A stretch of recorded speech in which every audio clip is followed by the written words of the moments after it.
Welcome to the VictoryXR show. We are excited to have you here today, and we are even more excited about our guest, Dr. Shannon Putman.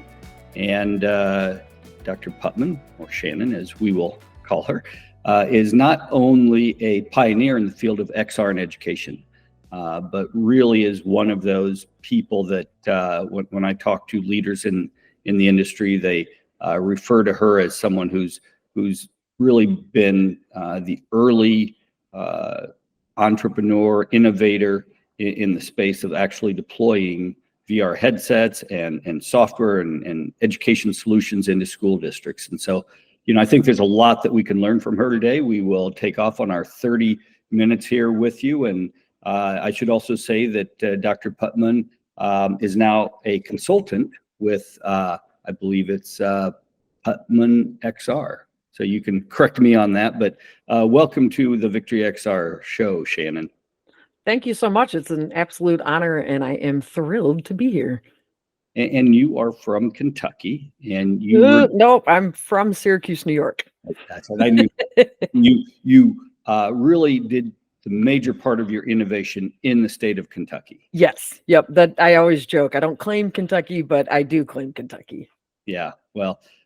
Clearly, it's been a good marriage between the state and yourself. So talk to us a little bit about, how did you get into virtual reality education? How did that occur?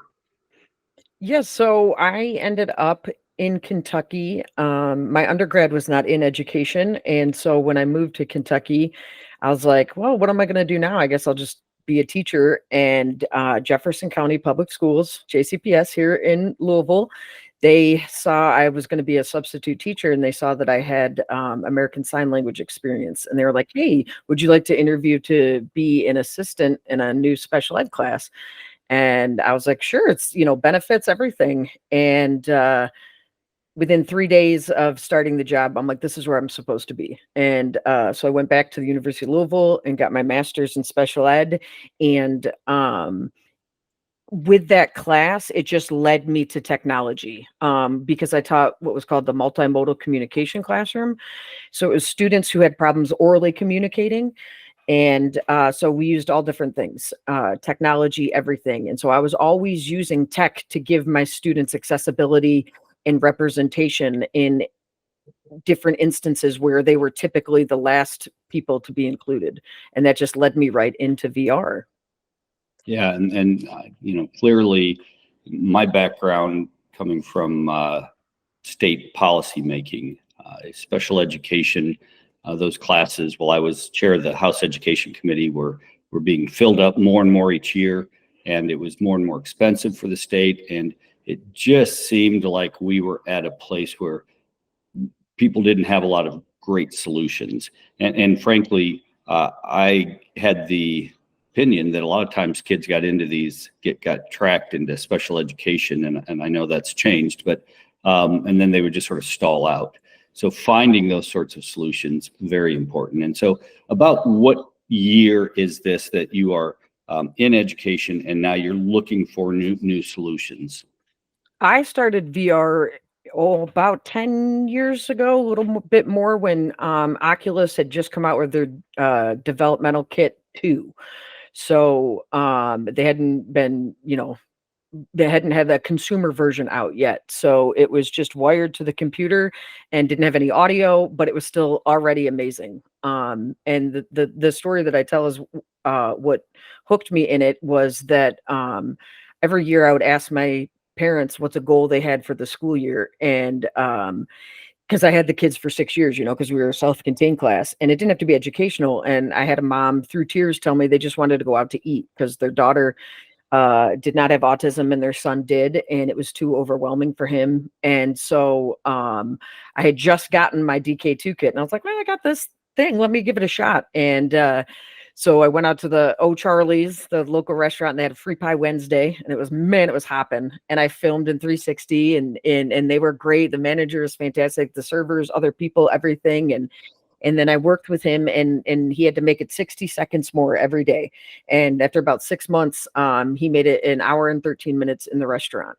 So from that moment on, I was like, yep, and I've banked my entire career and education on it since. Wow. That is a great story. That is, you think about what are the use cases, and as you and I both know, 360 video is not the top of the food chain when it comes to virtual reality, but it has so many practical use cases. It's more approachable, it's more affordable to create. So that I talked with a professor of education at Northern Illinois University, and he took a 360 camera, put it in the middle of a gym class with children, and then put the students, the future gym teachers, in headsets, and now they had to deal with the fact that they don't have eyes in the back of their head. You could never do that with a 2D 180 view of a gym class, but now they've got to learn, they've got to keep looking around, and so there's so many great use cases. I love to hear that. So you had this success in, I'm guessing this is like roughly 2014 or so, something like that, because the consumer version came out in 2016. Yeah. So you have this success. You must have talked about it. People must have heard about it. Not as many as you would think, but I was lucky at the time. I had our elementary was a partnership school with the University of Louisville, and so with that came a grant, and so we got a certain amount of money. And I had a principal who he listened to me, which was great because I knew how to make him look good. And I was like, look, I can do this. And he's like, I don't get it, but I trust you. And so I started with one wired Oculus to a computer and went from there. And I even, had a pulley system. So the cable was up and everything. And then I went and we got 50 Oculus Go's. And I managed 50 headsets by myself with no management software system. So I tell the teachers now how spoiled they are in the best of ways, because I would load up my dog and my husband on Sunday and go put every headset on and update them and do everything. And then we went to Vive Focus Plus, and then and I opened, and with those, I opened up the first VR lab in an elementary school in Kentucky, and then just kept going. When the standalone came out, that really changed the game for education. And I really loved the Go as well when we went to the 3DOF and then the 6DOF, because it took us from Google Expeditions, which was fantastic because it got it started, and it had great things, and it also set up some kind of false narratives, I think, but it got us started. But we've now gone from being a passive observer to an active participant. And that's when the real magic I saw kind of took off with VR widespread. Yeah. And so Oculus Go, I think, was like 2018, something like that. And I think it was around there. You are progressing through this whole cycle. You had the Oculus Rift and the HTC Vive Pro, I think, came out in 16. And so none of this that you just spoke about, you spoke about it very quickly, very nonchalantly, but none of that's cheap or easy when you're the first. Mm-hmm. A lot easier today, as you mentioned, but how did you persuade administrators to come on board and get funding? So I don't say this lightly, and if he ever hears it, he'll probably disagree with me, but my principal was the most narcissistic person I've ever met. And I literally just told him, this is going to make you look so good. And I told him different ways of how it would make him look good. So that got my initial funding, because I knew if I could get it, because I knew I was right. I knew the power it had. So if I could get it and then prove it, then it would come, for others. And so I did it. And then when U of L saw the success that we were having at my school, they were like, hey, we have other schools. Can you do this at other schools as well? And so then it started to come. And when you can find those initial, find those believers, and for whatever reason they believe in it, whether it's, my only guiding principle is always what's best for students. That's it. But if they believe in it because it's going to make them look good, that's great. That's fine too. No problems. I can work with that because it's going to benefit students. So finding that and then proving it and then just continuing to show the benefits. And the biggest thing about VR and what I continue to preach is that it has to be a part of our instruction. We actually have to change our pedagogy and think differently as teachers. Because if we don't, then it's just going to be another piece of tech on the shelf. And it's going to end up no matter, and I love that Apple's in the game because it means the tech's here to stay. But no matter what headset comes out, if we don't learn how to use it, it's just going to be sitting there.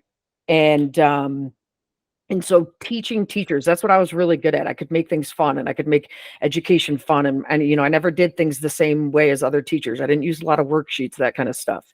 And VR just fits right into that. Yeah. Yeah. That's so interesting. And so, what was it, the school that funded it, or did the school assist you in getting grants? My principal let me use our entire collaboration budget from the University of Louisville that we got, and I started with it was 25,000, and he let me run with it, and so I was very fortunate in that respect, and I knew that. But I also, especially being in special education, I also was very good at making things work with just one. So I would tell people I would get one headset over 30 Chromebooks now, so I was really good at working within a budget, and I could make one headset work. It didn't have to be. And where I said Google Expeditions kind of set up a false narrative, I think that was one of them, that teachers felt like they had to have all the kids on at the same time. And, I can see what they're looking at. And I'm like, okay, but why? Why is that important? And so that it doesn't have to be that way. Yeah. Yeah. That's exactly right. Let's talk about some other use cases that you're seeing out there, because now you are no longer in the classroom day to day. You're now helping other schools. And what is the focus? I mean, I can guess what the focus is, but if you would just go ahead and tell us the focus of your consulting proprietorship. It really, that's what it is teaching teachers. And I love teachers, but man, we're a group that, is there an app for that? Is there an app for that? And I'm like, there doesn't have to be an app for that. We have what we need, while we are always going to continue to develop more. And there's always a need for specific apps. I'm not saying that at all, but there needs to be a balance. And the example I always give is when I had this second grade teacher. She was like, "Hey, we're working with money. You got anything with VR?" Well, there's no Let's Teach Money VR app, but there is a fishing game called Bait. And every time you catch a fish, guess what? You earn money and you earn stars, and it's a certain weight. And so I was like, I got you. I just whipped off an Excel sheet, and the kids came in and they got to play for 30 minutes. They got to fish. These are kids that some of them live 2 miles from the Ohio River and they've never seen it. So they certainly had never been fishing. And so every time they had to, write down how heavy the fish was, how many stars. And then we took a break and we went over it and we talked, and the conversations that we had. And I'm an amazing teacher, but I would have never predicted how rich and where it went. And so we talked about things like estimation, like this fish that you caught was 5 pounds and you got 5 coins. How heavy do you think it would need to be to get you 50 coins? And then we talked about, well, how'd you get the bigger fish? And a girl said, well, I went in the deeper water. And I'm like, well, why'd you go in the deeper water? Well, the bigger fish are there because it's colder. Why is it colder? Because the sun doesn't reach it. And I never would have predicted that. And then from that, the art teacher made a project out of it, because then the kids got to design their own fish. And then the teacher used it for their writing piece at the end of the year, because in the game you could catch a can and like a soda can, and you didn't get anything for it. And they're like, well, I think you should, because you're cleaning up the environment. So their writing piece was a persuasive letter to the game company to persuade them to add that feature that as you clean up the environment, you earn more coins. That's awesome. And so if schools bring you in to provide, teacher instruction, are they able to use their professional development budget to pay to bring you in? Yeah, they can use pretty much anything, because as a service, I can kind of cover everything, which is nice. That's kind of scary, but fun being your own boss. I can align with who I want to align with and who I believe in. And so, that's one of the ways is that professional development budget. I just met with a school system, and they have some social emotional learning type money, from their special ed department, like CTE, career tech ed. I can, those fundings, things like that. There's a lot more out there. And the best thing about VR is it fits in. I say we're only limited by our imagination. So when people say, can we do that in VR? I'm like, yep. It's just how. That's awesome. And let's talk about hardware a little bit.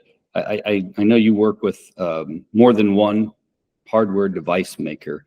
What are some of your observations about how schools should think about which VR device they should bring in? So I always tell them that at bare minimum, it needs to be 6 degrees of freedom, because anything less, I just don't think so. I always say at least have it be 6 degrees of freedom, and then the more we're seeing with pass through is really neat. I think there's some great use cases that I'm doing currently, and with the Kentucky School for the Deaf, where students can still see the interpreter but also still use the headset, things like that. And it all depends on their need and what their goal is. I think hand tracking, eye tracking, all that stuff is neat, but until developers catch up with it, I don't think it's as important. It's kind of like when, 4K TVs came out, like everyone's like, oh, you gotta have 4K, but nobody was filming in 4K. So you couldn't watch anything. It's kind of like that. I tell people not to necessarily be wowed by the equipment. It's what you're using it for. But before you go on, would you just explain to everybody what you mean when you say 6 DOF? Oh, yeah. So with the 6 degrees of freedom, that means that I can manipulate my virtual objects on all 3 planes. I can pitch, roll, and yaw. So anything I can do in the physical world, I can do in the virtual world. And that's very important, because if you're doing things like, I don't know, changing oil in a car and you're practicing it, you need to be able to move your tools exactly how you would. And so if you can't have that functionality, it breaks that presence, and your brain no longer thinks it's real. And then that takes down the effectiveness of what we're trying to do. Yeah, that's, and sometimes we get caught up in the jargon of what we do, but just for listeners, the early headsets, and frankly, still a lot of the lower priced headsets are 3 DOF, 3 degrees of freedom. You can look up, down, turn around, but you can't really move about freely and manipulate objects freely like you would in the real world, just as Dr. Putman explained. So, we don't see a lot of 3 DOF headsets coming out anymore. They're sort of being discontinued. But, early on, the Quest 1, Quest 2 dominated that market. They came out very affordably. You got the Vive 3, the Pico Neo 3 and 4 are both great headsets. And then most recently, Lenovo, which had been using a 3 DOF headset, just came out with their VRX, which is a 6 DOF headset. And so we're excited about all of this as it comes to the fore. So, Dr. Putman, let's talk a little bit about the challenges of implementation in the classroom, and maybe some ways teachers should think about overcoming those challenges. Yeah, I think we've taken a pretty hard hit recently, especially with COVID and everything, and people not understanding what we go through on a daily basis. And anybody that's in education, I don't feel is there because they can't do anything else. They're there because they want to be, and we take it home with us, and it's not a 9 to 5 type of job. So we're trying to do everything we can, and we get more and more and more piled on. And so I try to tell them that, yes, there's going to be a learning curve and a little bit of front loading work that you have to do. But once you understand the tech and know how to use it in your instruction, it's going to make your life easier. And it's going to allow you to kind of multiply yourself, so you can have like kind of more of you and be able to do more things, and make it more fun. I think that's missing in education now, is like, I didn't want to go to school and do sit and get when I was a student. I certainly didn't want to do it as a teacher. So making those authentic engagement opportunities with our students. And so if they can get past the initial, well, how do I use it? Or, does there have to be an app for that? Like, get past that and think how they can use it as a tool in their toolkit. It's not going to be used every day, every lesson. I mean, I used it every day because it was one of the best motivators I had ever. If you want VR, then do your work. If then, it's the most simple concept, but we overthink it a lot of times. Yeah. So let me go through some of the challenges that we run into. First of all, the most obvious challenge is that teachers are like any other profession. They exist on a bell curve. And so you've got the early adopters on the far right side, the first standard deviation. You've got still early adopters on the second standard deviation. Most teachers are in that 67% in the middle. How do you find the right, because we've been in situations where it was assigned to a teacher, and that almost always leads to failure. What's your process on finding someone that's going to take it and run with it? Or what recommendations do you have for school leadership? That was definitely hard for me because I was that one that I always focused on the non-believers because I knew I was right. And it was like, banging your head against the wall. And it was like, finally, I listened to people and it was like, all right, stop focusing on them and focus on the believers. And then if the others come around, great. If they don't, there's nothing I can do about it. So finding just a couple champions, just anybody that's willing to give it a shot. I tell people, I'm like, as a teacher, you don't need to be tech savvy. I'm going to teach you all of it. You don't have to, have any of these extra skills. You just have to be willing to give me a little bit of your time and just try it.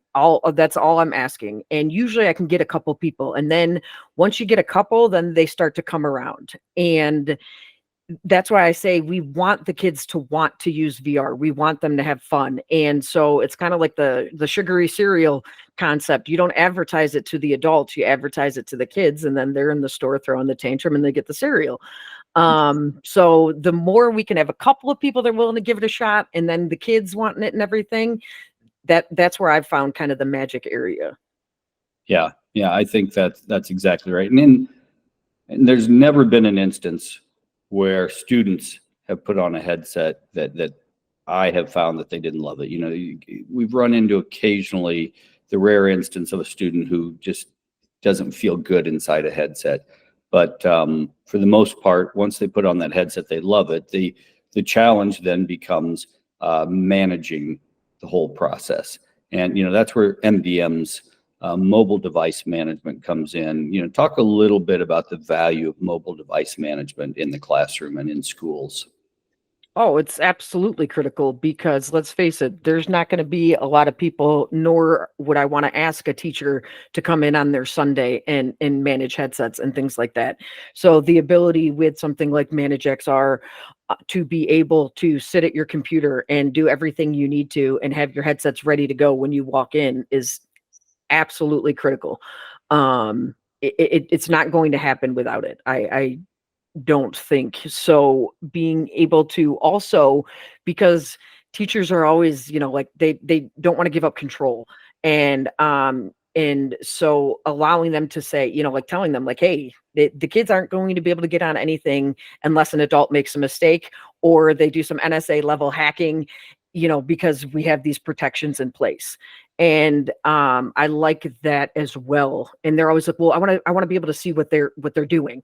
And I'm like, okay, but you're choosing and you're only allowing them to choose things, so like, why is it that you have to, so talking through those kind of things with them really helps to kind of alleviate some of those fears. Yeah. And the two big MDM companies right now are Arbor XR and Manage XR. And I think they both do a great job. And now Meta has come out with Quest for Business, which does many of the same things. And so, they are very keen on, having their Quest for Business used, not just in business, but also in schools. And I expect Meta to come out with a Quest for Education version of that to have their own MDM next year as well. So let's wrap this interview up by, let me ask you one more question. If you were sitting in front of an administrator. Let's say that you could sit in front of every administrator in America, and you could tell them one thing to move them in the direction of adopting XR technology in education. What would be that one thing you would explain to them? Ooh, that's a good one. I would probably ask them, what do you want to be able to do with your kids that you currently cannot? And then when they would answer me, I would tell them how VR can make that possible. And the reason being is because I've found that if I try to say, oh, well, you can do this, you can do this, you can do that, like I could talk about VR forever in education because I love it, but it can be overwhelming. So as opposed to me telling them, I ask them what they can't do, and then I give them a solution, and that solution is VR. Yeah, on that point, one of the things that we emphasize is we have about 150 360 VR field trips around the world that students can take, all the way from the Great Wall of China to Iceland to landing on the beaches at Normandy, taking off from England. It's just a cool way for kids to travel, beyond all the rest of it with chemistry and biology and anatomy, et cetera. So anyway, let me just say thank you, Dr. Putman. Thank you, Shannon, for joining us. We are excited to be working with you, and we look forward to really taking this globally, not just in Kentucky, not just in Iowa, not just in the United States, but everywhere. And so I'm going to give you the last word. Well, no, thank you. The honor was all mine. I appreciate it, and any chance I get to spread the good word, as they say, and it always goes back to what's best for students. And I just leave it with, I never change the way my kids learn. I change how I teach. And if we can do that, I think we'll start to see a lot of great things happening. Yeah, I think you're exactly right. So for all of our listeners, our guests, thank you for joining us again on this episode of the VictoryXR show. Check back next week. We will have another episode. Our goal is to publish 50 episodes this year, and we are well on our way. So remember, if you liked it, please share, please like, please subscribe, and thank you.